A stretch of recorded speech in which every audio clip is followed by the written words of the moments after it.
السلام عليكم قلبي إيد معان هالكان وكنارك الدنيا تستاهلي كان في احسن مني. لا صدقيني، والله العظيم كان في احسن مني. صدقيني على اللي قلتيه ما اعتقد في احسن منك.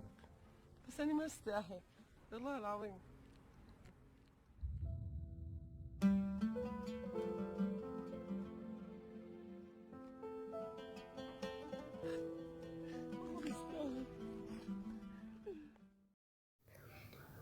وبرنامج سمافالة oo si rasmi ah loo muujiyey 13 May 2018 halkaas oo lagu gaadhay aragti sare iyo isdhexgalka.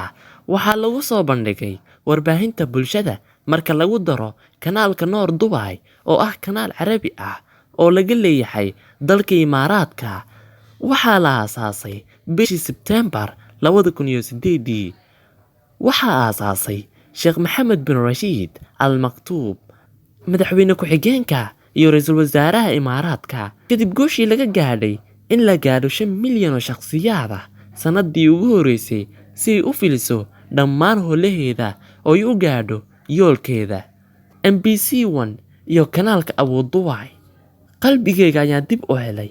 Qalbigayga wuu xasiloon yahay. Ciwaanadaas oo dhan waa astaan barnaamij. Waxaan dhahaynaa Imaaraadku waxa uu wax ka bedelay qiimaha hantida. Okay. Aan u soo laabano shakhsiyaadkan. Barnaamijku waxa uu soo bandhigayaa xaalad bulsho oo macquul ah oo nin dhalinyaro ah oo ka soo jeeda Imaaraadka oo la yiraahdo Geed oo u shaqeeya sida loogu caawin lahaa wadamo badan sida Jordan, Masaarida, Ciraaq, Suuriyiinta, Ugandeska iyo wixii la midka. Muddada hal dhacdo ayaa u dhaxaysa 8 ilaa 15 daqiiqo, iyadoo barnaamijka soo bandhigo 30 xaaladood oo bini'aadanimo ah Ramadaan kasta.